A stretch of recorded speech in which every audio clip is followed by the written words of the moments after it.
Hello friends, আজ আমি আপনাদের সাথে মাছের ঝালের রেসিপি শেয়ার করব। যদি রেসিপিটা ভালো লাগে লাইক কমেন্ট করবেন, ফ্যামিলি ফ্রেন্ডদের সাথে শেয়ার করবেন, আর সাথে আমার চ্যানেলটা সাবস্ক্রাইব করে অল নোটিফিকেশানটা অন করে দেওয়ার অনুরোধ রইল, যাতে আমার ভিডিও আপলোড হবার সাথে সাথেই আপনারা নোটিফিকেশান পেয়ে যান। এই রেসিপিটার জন্য আমি এখানে 8 পিস কাতলা মাছকে ফ্রাই করে নিয়েছি।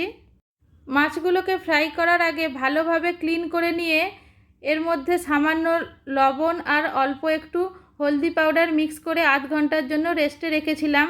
তারপরে রিফাইন্ড অয়েলে ফ্রাই করে নিয়েছি। আপনারা চাইলে মাস্টার্ড অয়েলেও ফ্রাই করতে পারেন। এইবার একটা প্যানের মধ্যে 2 টেবিল স্পুনের মতো মাস্টার্ড অয়েল ঢেলে গরম করে নিতে হবে। অয়েলের পরিমাণটা নিজেদের প্রয়োজন মতো বেশি বা কম করতে পারেন।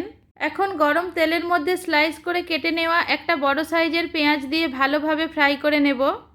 আপনারা চাইলে পেঁয়াজ বাটাও ইউজ করতে পারেন। পেঁয়াজটা ফ্রাই হয়ে যাওয়ার পর এর মধ্যে হাফ টিস্পুন আদা বাটা আর হাফ টিস্পুন রসুন বাটা দিয়ে ভালোভাবে ফ্রাই করে নিতে হবে। আদা রসুনটা ভালোভাবে ফ্রাই হয়ে যাওয়ার পর এর মধ্যে দিয়ে দেব প্রয়োজন মতো লবণ, 1/4 teaspoon Kashmiri red chilli powder, 1/4 teaspoon বা নিজের প্রয়োজন মতো red chilli powder, half teaspoon হলদি পাউডার, হাফ টিস্পুন ধনিয়া পাউডার আর হাফ টিস্পুন জিরে পাউডার দিয়ে ভালোভাবে লো ফ্লেমে মিক্স করে নিতে হবে। মিক্স করার সময় যদি প্রয়োজন হয় অল্প একটু জল দিয়ে মিক্স করতে হবে। খুব ভালোভাবে মিক্স হয়ে গিয়েছে। এর মধ্যে অল্প একটু গরম জল দিয়ে আবারও মিক্স করে নেব। ভালোভাবে মিক্স করে নিয়েছি, অয়েল সেপারেট হয়ে গিয়েছে। এখন এর মধ্যে প্রয়োজন মতো গরম জল দিয়ে মিক্স করে নিতে হবে। জলটা না ফোটা পর্যন্ত এটাকে হাই ফ্লেমে কুক করে নিতে হবে। জলটা ফুটে যাওয়ার পর এর মধ্যে ফ্রাই করে নেওয়া ফিশগুলো দিয়ে দেব। এবার মাছগুলোকে এইভাবে হালকা হাতে নাড়াচাড়া করে নেব। এবার এর মধ্যে কেটে নেওয়া 2টো টমেটো দিয়ে দেব। টমেটোটা আপনাদের প্রয়োজন মতো কম বেশি করতে পারেন। সাথেই দিয়ে দেব 2টো চেরা কাঁচা লঙ্কা। এইবার ঢাকা লাগিয়ে 3 থেকে 4 মিনিট মিডিয়াম টু লো ফ্লেমে কুক করে নিতে হবে। 3-4 মিনিট পর ঢাকা খুলে মাছগুলোকে উল্টে দেব। যদি প্রয়োজন হয় এই সময় প্রয়োজন মতো লবণ দিয়ে মিক্স করে নিতে হবে। এইবার এর উপর ধনিয়া পাতা কুচি দিয়ে দেব।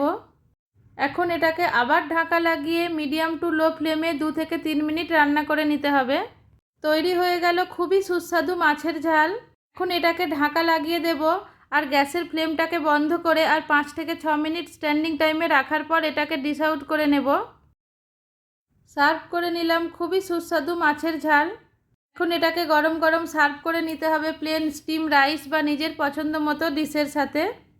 ফ্রেন্ডস, যদি আমার রেসিপিটা ভালো লাগে লাইক কমেন্ট করবেন, ফ্যামিলি ফ্রেন্ডদের সাথে শেয়ার করবেন, আর সাথে আমার চ্যানেলটাকে সাবস্ক্রাইব করে অল নোটিফিকেশানটা অন করে দেবেন, যাতে আমার ভিডিও আপলোড হবার সাথে সাথেই আপনারা নোটিফিকেশান পেয়ে যান। আজকের মতো এখানেই শেষ। আবার ফিরে আসছি অন্য একটা রেসিপির সাথে। ততক্ষণের জন্য bye, take care, thank you.